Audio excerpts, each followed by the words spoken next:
हम लोग यूपीएससी में पीएसआई आर देखने जा रहे हैं, उसका पेपर फर्स्ट पढ़ेंगे। और पेपर फर्स्ट के अंदर हम लोग वेस्टर्न पॉलिटिकल थाट पढ़ने जा रहे हैं।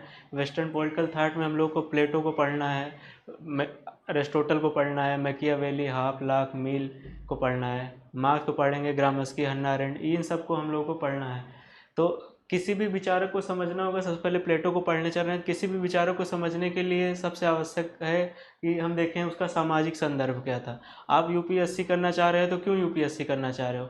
आप यूपीएससी देखा कि समाज में बहुत रेपुटेशन है जो यूपीएससी निकाल लेता है, मीडिया बहुत सम्मान देती है, घर वालों का बहुत सम्मान होता है, बहुत प्रेस्टिजियस जॉब है, इसलिए आप यूपीएससी करना चाहते। कहने का मतलब अपने आसपास पड़ोस समाज से आप इन्फ्लुएंस हो, तो ये सोशल कॉन्टेक्स्ट हो गया।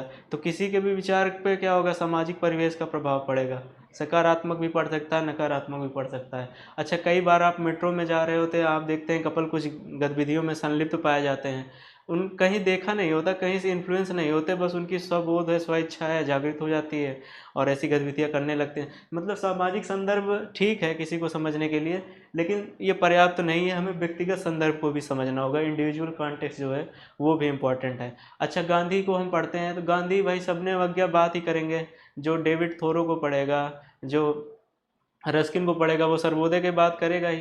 कहने का मतलब आप पढ़ क्या रहे हो, आपके सराउंडिंग में क्या चीज़ें हो रही हैं, उसका बहुत ज़्यादा इंपॉर्टेंट रोल होता है। तो हम लोग अब स्टार्ट करते हैं, सबसे पहले प्लेटो को पढ़ेंगे। तो प्लेटो के समय देखते हैं कि सोशल कॉन्टेक्स्ट क्या था, सामाजिक परिस्थितियाँ क्या थी प्लेटो के समय। सामाजिक परिस्थितियाँ प्लेटो के समय ये है, प्लेटो जब लिख रहा है तो 420 BCE में लिख रहा है, और तब तो ऐसा डेमोक्रेसी, रूल ऑफ लॉ, ये सब तो कुछ था नहीं, इंडिविजुअल की बात तो होगी नहीं, ट्राइबल सोसाइटी थी, जनजाति समाज था, और जनजाति समाज में आप जानते हैं व्यक्ति प्रधान तो होता नहीं, उसमें समुदाय जो होता है उसका महत्व होगा, तो कम्युनिटी का इम्पोर्टेंट होगा। उसके समय दो इंसिडेंट्स हुए थे जिसका उस पर बहुत व्यापक प्रभाव पड़ा।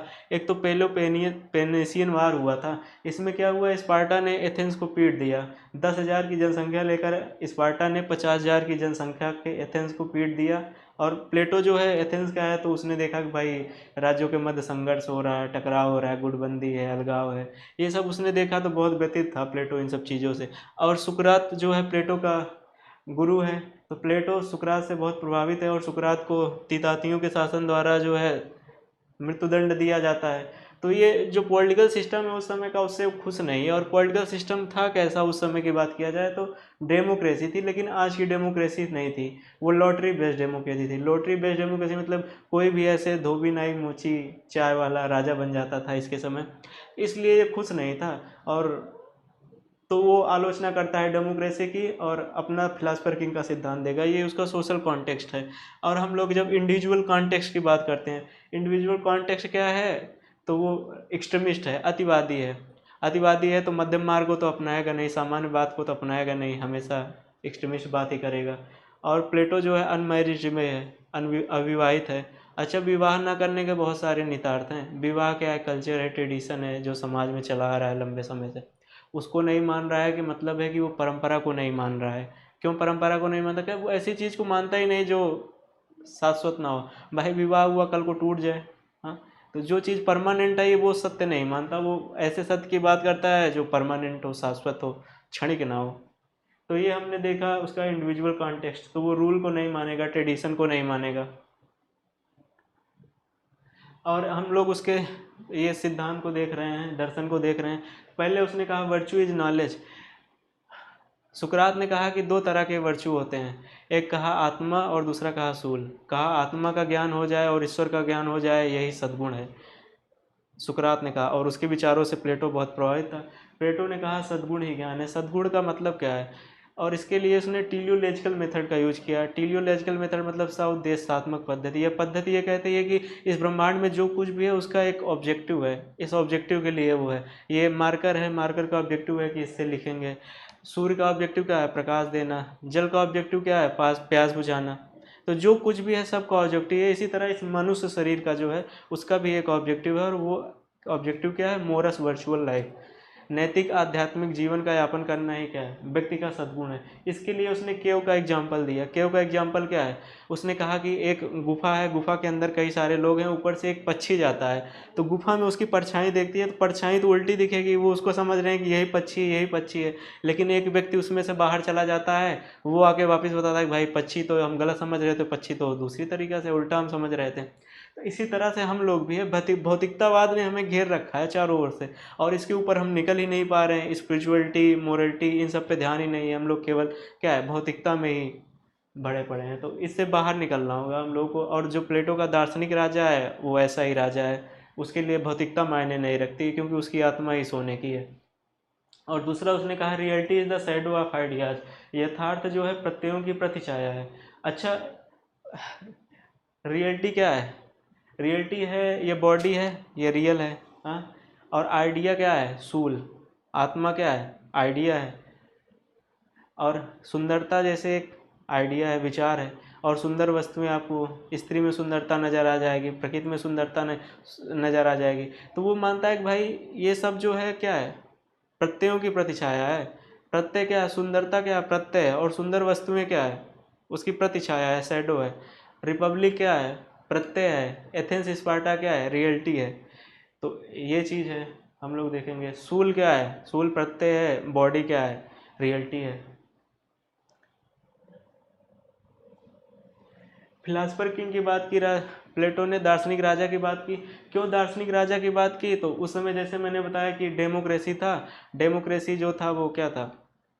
डेमोक्रेसी में कोई भी धोबी नाई मोची जो है राजा बन जाता था, लॉटरी बेस्ड होता था, जिसकी लॉटरी निकल गई वही हो गया। अच्छा, डेमोक्रेसी है क्या? हम लोग अगर देखें, मान लो एक सिचुएशन एज्यूम कीजिए कि एक कोई प्लेन है, उसमें 5 व्यक्ति हैं, और पूछा जाए कि भाई प्लेन कौन चलाएगा, तो जिसमें 3 लोगों ने कह दिया कि ये व्यक्ति चलाएगा, वही प्लेन चलाने लगता है। जबकि ये पर्याप्त नहीं है। हमें देखना ये होगा क्या व्यक्ति को वास्तविक रूप में प्लेन चलाने की जानकारी है, उसे तकनीकी ज्ञान है तो ठीक है, नहीं है तो फिर। लेकिन डेमोक्रेसी में क्या होता है? ऐसे ही होता है। हम ये नहीं समझते कि क्या व्यक्ति को वास्तव में समाज की ज्ञान है, उसे आईआर का ज्ञान है, ऐसे ही शासक चुन लेते हैं। अभी तो कंट्रोवर्सी भी चल रही है कि जो शासक हों हमारे, जो हम पे रूल करेंगे, नेता हों, वो कैसे हों हमारे, वो पढ़े लिखे होने चाहिए या अनपढ़ भी ठीक है। तो दोनों चीज़ें हम देखेंगे, उस पर बाद में डिबेट करेंगे। तो इसने क्रिटिसिज्म किया डेमोक्रेसी की। डेमोक्रेसी क्या है? भीड़ तंत्र है। इसने जमकर आलोचना की, कहा कि उसमें हर कोई राजा बनना चाहता है, जबकि वास्तविक रूप में जो राजा हो उसको तो राजा बनने का शौक ही ना हो। तो और इसका फिलासफर किंग का सिद्धांत की उत्पत्ति कैसे होगी? तो ये इसके एजुकेशन थ्योरी से होती है। शिक्षा सिद्धांत दिया इसने। अच्छा, रूसो ने इसके एजुकेशन पे कहा है कि भाई ये शिक्षा सिद्धांत पे लिखी हुई रिपब्लिक जो है सबसे अच्छी बुक है, रूसो ने कहा है। इसके एजुकेशन सिस्टम को देखते हैं तो सबसे पहले कहा है इसने, प्राइमरी एजुकेशन 10 से 20 साल की उम्र में जो दी जाएगी वो म्यूजिक की दी जाएगी और जिम्नास्ट की दी जाएगी। म्यूजिक को क्यों दिया जाएगा? अच्छा, कोई आपसे बोले कि लता मंगेशकर जी ने क्राइम कर दिया है, किसी की हत्या कर दी है, आप मानोगे क्या फालतू का बात कर रहे हो? क्यों? क्योंकि जो गाना गा रहा है लग जा गले कि फिर हंसी रात ना हो, जो गले लगने की बात कर रहा है वो किसी का बुरा कैसे करेगा? तो म्यूजिक क्या लाती है? आदमी आदमी के अंदर, व्यक्ति के अंदर साधुता लाती है, पवित्रता लाती है। इसलिए जो हमारे रिचुअल्स होते हैं, गायन करते हैं, वो सब पद्यात्मक ही होते हैं हम लोग के। अच्छा, और दूसरी चीज़ जिम्नास्ट, स्वस्थ शरीर में ही मस्तिष्क, स्वस्थ मस्तिष्क निवास करता है, इसलिए जिम्नास्ट। हम लोग के यहाँ तो स्पोर्ट्स को बहुत नकारात्मक दृष्टि से देखा जाता है। कहते हैं तो खेलबा तो होबा खराब, पढ़बा तो बनबा नवाब। तो ये मानसिकता है लोगों के अंदर, समाज की मानसिकता है। स्पोर्ट को एक्स्ट्रा करिकुलर एक्टिविटी नहीं है, स्पोर्ट को मेन कोर्स बनाने की आवश्यकता है। हम लोग मेडल नहीं ला पाते ओलंपिक वगैरह में, तो कहाँ से ही लाएंगे? उसके लिए हमें प्लेटो को समझना होगा। प्लेटो क्या कहता है? भाई जिम्नास्ट की शिक्षा दीजिए प्राइमरी से ही, प्राइमरी एजुकेशन से ही। इससे होगा क्या? भाई चूंकि हमारे लोग के पास सैंपल ही कम होता है, तो उसमें से 2-4 लोग को भेजते हैं हम लोग। जब सोसाइटी की मानसिकता बदल जाएगी, भाई गेम खेलना कोई लाइफ का पार्ट थोड़ी है, ये भी करियर हो सकता है, इसमें भी हो सकता है, ये खराब थोड़ी है, तो वो लोग प्रमोट करेंगे बच्चों को खेलने के लिए। तो जब हमारे पास लार्ज सैंपल होगा तो हम लोग ऐसे लोग का चुन पाएंगे, उसमें सबसे बेस्ट का चुन पाएंगे, जो निश्चित तौर पर मेडल भी ला पाएंगे। इसलिए तो, और कोविड के बाद तो ये बहुत हो गया, बच्चे घर में ही गेम खेल रहे हैं, ऑनलाइन गेमिंग, फील्ड पे जाने को कोई तैयार नहीं है। इसलिए दोस्तों, इसके प्लेटो के जो एजुकेशन सिस्टम है वो बहुत इम्पोर्टेंट है। और दूसरा कहा उसने कि दूसरे चरण में जो 20 से 30 साल का होगा उसमें मैथमेटिक्स, ज्योमेट्री और एस्ट्रोनॉमी की शिक्षा दी जाएगी। मैथमेटिक्स की शिक्षा क्यों देनी चाहिए? अच्छा, आप सिपाही हो, आप सैनिक हो, तो आपको क्या है, सैनिकों की व्यूह रचना तैयार करनी, किधर पैदल सैनिक हो, घुड़सवार हो, हाथी वाले किधर हो, तो उसके लिए आपको व्यूह रचना के लिए क्या मैथमेटिक्स रोल प्ले करता है। और आपको ज्योमेट्री त्रिभुज के तीनों कोणों का योग 180 अंश होता है। तो ये त्रिभुज कोई दिखता थोड़ी है, आपका विचार है, दूरदर्शिता आनी चाहिए, तो ये सब चीज़ें होनी चाहिए। और तीसरी चीज़ उसने बात की फिलासफी और मेटाफिजिक्स की, जो 30 से 35 साल में दी जाएगी। अच्छा, फिलासफी जब आदमी दर्शन पढ़ता है तो उसके अंदर साम्यवाद की प्रवृत्ति आ जाती है। अच्छा, लाल बहादुर शास्त्री जी इतना पढ़े लिखे, बहुत सादा जीवन जिया उन्होंने। अब्दुल कलाम जी इतना पढ़े लिखे, एकदम सादा जीवन जिए। तो जो फिलासफिकल होता है व्यक्ति, उसके लिए मटेरियल लाइफ इतनी इंपॉर्टेंस नहीं रह जाती। तो इसलिए जो फिलासफर किंग होगा उसके लिए क्या भ्रष्टाचार करेगा ही नहीं, क्योंकि उसको इसकी आवश्यकता ही नहीं है, उसकी आत्मा ही सोने की है, तो वो क्यों भ्रष्टाचार करेगा। तो ये इसका एजुकेशन सिस्टम है। नेक्स्ट स्लाइड क्या है? नेक्स्ट स्लाइड में हम लोग देखते हैं फिलासफर किंग। जब हम लोग किंग की बात करते हैं, किंग से आप क्या समझते हैं? किंग से आप समझते हैं कि भाई कोई सेना होगी, उसके पास शक्ति होगा, शक्तिशाली होगा, जो राजा होगा लंबा चौड़ा होगा, ऐसा सोचते हैं तो आप सही सोचते हैं। लेकिन प्लेटो का राजा किंग नहीं है, प्लेटो का राजा फिलासफर किंग है। फिलासफर किंग होने के निहितार्थ क्या है कि मतलब राजा के अंदर जो होगा जस्टिस होगा, उसे रियलिटी का पता होगा, वो रेशनल होगा, स्पिरिचुअल होगा, मोरल होगा, वर्चुअस होगा। ये सारे उसके अंदर क्या होगी, क्वालिटी होगी। और जो व्यक्ति मोरल होगा, स्पिरिचुअल होगा, वर्चुअस होगा, उसको ये भौतिक दुनिया से क्या मतलब, उसे भौतिक संसाधनों से क्या मतलब, भौतिक संपत्ति का उसको क्या लेना देना, वो क्यों भ्रष्टाचार करेगा? उसके पास ऑब्जेक्टिव ही नहीं है भ्रष्टाचार करने का। इसलिए ये सामाजिक प्लेटो के विचारों को देखकर आप क्या, जो समाज में समस्या है उन्हीं को समाप्त करना चाहता है। समाज में समस्या क्या है? समाज में समस्या अलगाववाद की है, राज्यों के मध्य परस्पर संघर्ष है, भ्रष्टाचार की है। तो इसके तीन इसके विचारों के निहितार्थ हैं। एक तो ये आदर्श राज्य की स्थापना करना चाहता है, दूसरा नैतिक व्यक्ति का निर्माण करना चाहता है, और इन दोनों के मध्य जो है समन्वय सामंजस्य जो है, इनको बढ़ावा देना चाहता है। ये क्लास और सूल का कॉन्सेप्ट है। क्लास मतलब वर्ग, सूल मतलब आत्मा। अच्छा, उसके जो दार्शनिक राजा की उत्पत्ति होती है शिक्षा सिद्धांत से होती है। उसने कहा कि भाई तीन तरह के लोग होते हैं। एक तो वो जो इनकोग्निटो मोड पे वीडियो देख रहे होंगे, वो लोग हो गए। और दूसरा लोग वो होते हैं, अच्छा मेरे भाई को एक बार उंगली कट गई और वो कह रहा है बड़ी मम्मी उंगली कट गई। मैंने पापा से बोला, पापा अपने यहाँ से एक लोग आर्मी में जाने वाले हैं। भाई इतना साहस, वो छोटा सा बच्चा, उसकी उंगली कट गई तो फिर भी वो कह रहा है। तो कहा कि तीन तरह के लोग होते हैं। एक तो ऐसे लोग जिनके अंदर वासना प्रधान होगी, एपेटाइट होगा। दूसरे ऐसे लोग जिनके अंदर बहुत साहसी होंगे। और तीसरे ऐसे लोग जिनके अंदर रीजन होगा, जो रेशनल होंगे, रियलिटी होगी, रियलिटी का ज्ञान होगा, ट्रुथ को जानते होंगे, मोरल वर्चुअस होंगे। तो तीन तरह के, जिसके अंदर उसने कहा जिसके अंदर एपेटाइट है उसको प्रोड्यूसर क्लास बना दो, उत्पादन का काम करे। और जिसके अंदर करेज है उसको सैन्य वर्ग में डाल दो, सन। और जो सत्य को जानता है, वास्तविकता को समझता है, जो नैतिक आध्यात्मिक है, उसको फिलासफर किंग बना दो। ये उसने कहा। नेक्स्ट स्लाइड देखते हैं। कम्युनिज्म का विचार देखते हैं प्लेटो के। प्लेटो का कम्युनिज्म का विचार क्या है? प्लेटो ने कहा कि भाई जो संरक्षक वर्ग है, कहने का मतलब जो सोल्जर है, फिलासफर किंग है, उसकी अपनी कोई प्रॉपर्टी नहीं होगी और उसका अपना कोई परिवार नहीं होगा। क्यों नहीं होगा? अच्छा, लोग भ्रष्टाचार क्यों करते हैं? भ्रष्टाचार इसलिए होता है, व्यक्ति अपने लिए नहीं करता, व्यक्ति अपने परिवार के लिए करता है, अपने बच्चों के लिए करता है, इसलिए भ्रष्टाचार होता है। और जिस राजा के पास परिवार ही नहीं है तो वो किसके लिए भ्रष्टाचार करेगा? तो उसके पास तो पूरा राज्य ही उसका परिवार है। वो जो कुछ भी करेगा पूरे राज्य की भलाई के लिए करेगा। बार्कर ने वही कहा है कि प्लेटो के विचारों में जो है राज्य परिवार का विचार है। और प्लेटो ने तो कहा भी, रिपब्लिक में कहा कि राज्य जो है वो क्या ऊख के वृक्ष से निर्मित नहीं होता, बल्कि सद्गुणी व्यक्तियों के चरित्र से निर्मित होता है।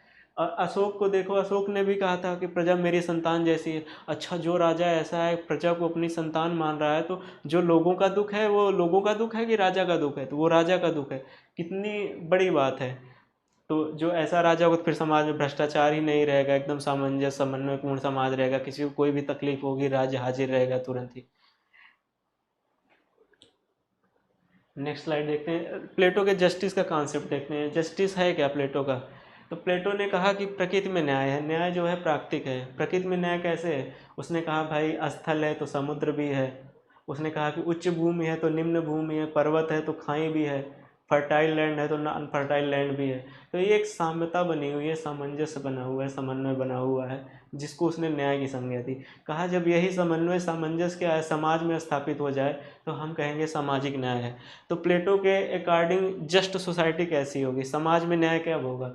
उसने कहा समाज में न्याय तब होगा जब जिसके अंदर वासना है, एपेटाइट है, वो क्या करे, उत्पादन का काम करे।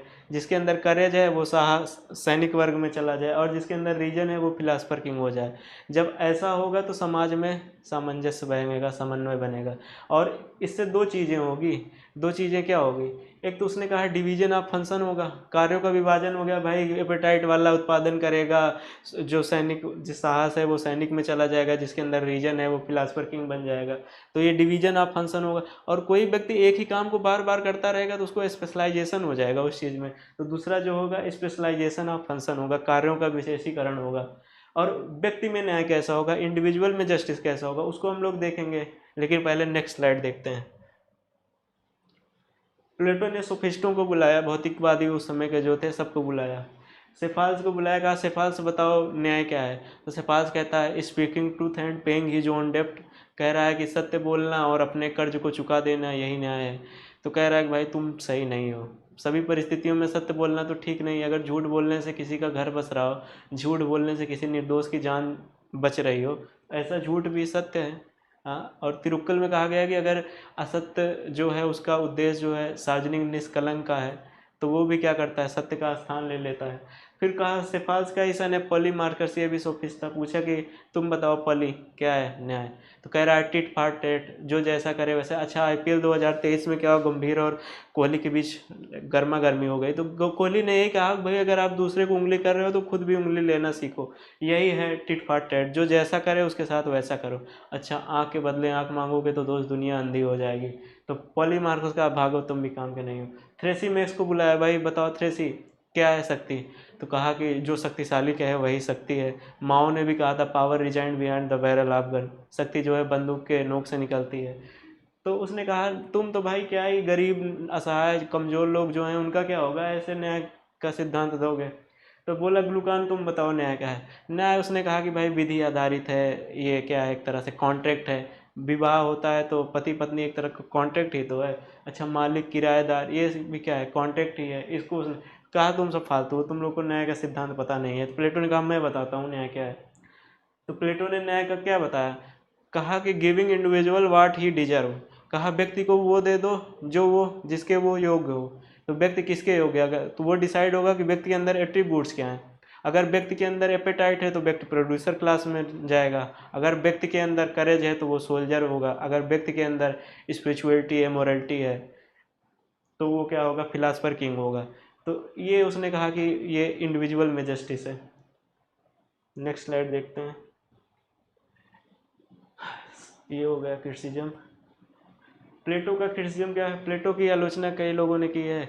सेबाइन ने, कार्ल पापर है, हन्ना अरेंट जैसे लोगों ने की है। सेबाइन ने कहा कि प्लेटो का जो राजा है, दार्शनिक राजा, वो प्रबुद्ध अधिनायकवादी है। भाई ये बताओ, प्लेटो कह रहा है कि भाई विधि महत्वपूर्ण नहीं है, रूल महत्वपूर्ण नहीं है, जो दार्शनिक राजा कह रहा है वही सही है। वो कह रहा है राजा का विचार जो है किसी भी विधि या अध्यादेश से महत्वपूर्ण है। और वो कहता है कि the world of idea is ultimate truth, विचारों की दुनिया ही एकमात्र सत्य है।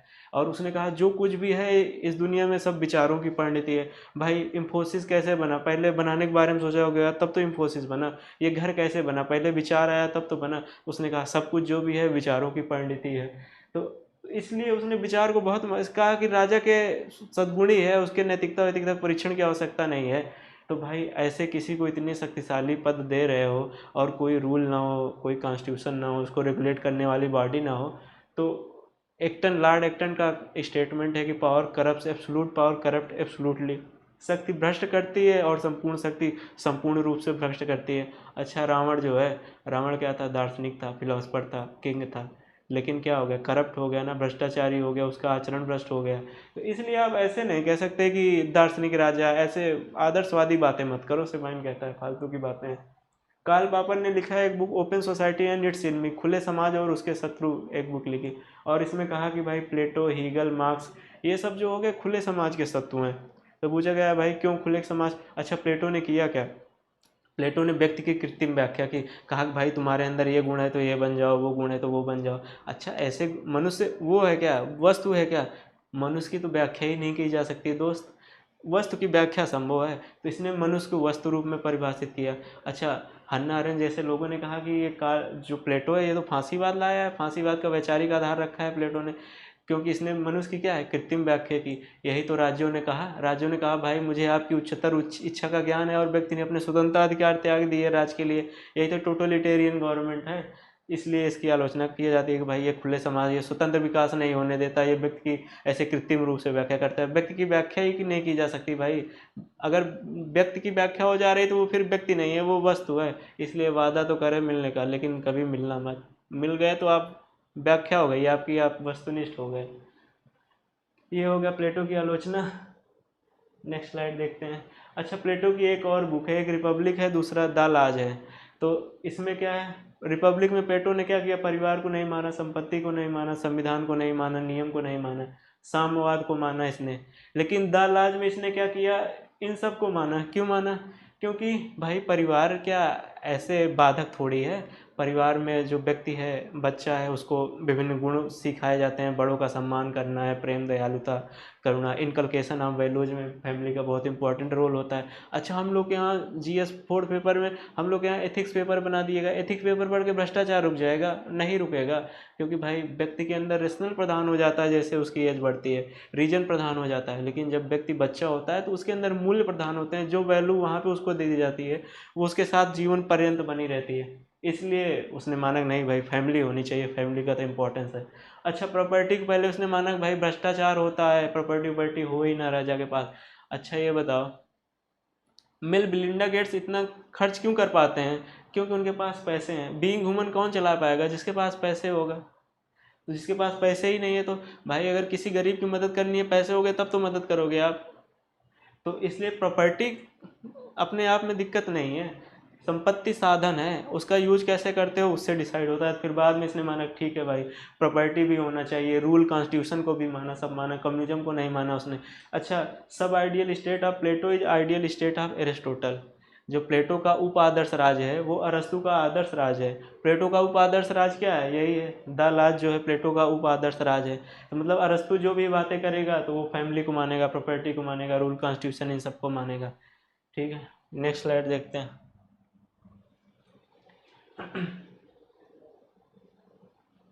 ये देखते हैं। अच्छा, कम्युनिज्म साम्यवाद जो है, एक प्लेटो का साम्यवाद है, एक मार्क्स का साम्यवाद है। दोनों में समानता और अंतर देख लेते हैं क्या है। अच्छा, मार्क्स का जो साम्यवाद है वो आर्थिक है। मार्क्स जो है पूंजीवाद का विनाश करना चाहता है, उसका साम्यवाद जो है आर्थिक है। और जो प्लेटो का साम्यवाद है, प्लेटो का साम्यवाद पॉलिटिकल साम्यवाद है, राजनीतिक साम्यवाद है। वो दार्शनिक राजा का निर्माण करना चाहता है, सामंजस्य समन्वय लाना चाहता है सोसाइटी में। और एजुकेशन जो है, दोनों में एजुकेशन राज्य द्वारा दी जाएगी, सभी के लिए फ्री होगा। तो ये दोनों के मध्य सिमिलरिटी है।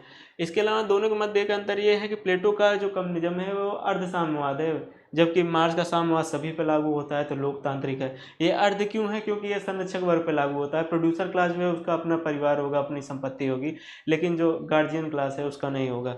और इसमें प्लेटो के साम्यवाद में भौतिक संसाधन पे किसका ओनरशिप होगा? इसमें प्रोड्यूसर क्लास का ओनरशिप होगा, जो उत्पादन काम करेगा उसका नियंत्रण होगा भौतिक संसाधनों पर। लेकिन जो मार्क्स का कम्युनिज्म है उसमें भौतिक संसाधनों पर राज्य का स्वामित्व होगा। तो ये हमने देखा, दोनों के मध्य कुछ सिमिलरिटी और अंतर देखा। अच्छा, प्लेटो के टोटल विचारों को देखा जाए तो उस क्या करना क्या चाहता है, तो प्लेटो के विचार के 3 आयाम है। प्लेटो के विचार के 3 आयाम कौन कौन से हैं? तो प्लेटो एक तो आदर्श राज स्थापित करना चाहता है, एक नैतिक सद्गुणी व्यक्ति का निर्माण करना चाहता है, और आदर्श राज और नैतिक सद्गुणी व्यक्ति के मध्य समन्वय जो है, सामंजस्य, इनको बढ़ावा देना चाहता है। इस तरह से वो जो उस समय की समस्याएं थी सबका समाधान करना चाहता है। और लोग कहते हैं कि प्लेटो बहुत आइडियलिस्टिक है, आदर्शवादी, रेडिकल एक्सट्रीमिस्ट है, लेकिन प्लेटो बहुत व्यवहारिक है, जो कि हमने देखा उसके शिक्षा सिद्धांत का देखा कितना ज़्यादा इंपॉर्टेंस है। अच्छा, उसके न्याय के सिद्धांत को देखा कि कैसे उसका न्याय के सिद्धांत का इंपॉर्टेंस है। तो प्लेटो तो है ही। अच्छा, गांधी भी थे। गांधी भी क्या थे?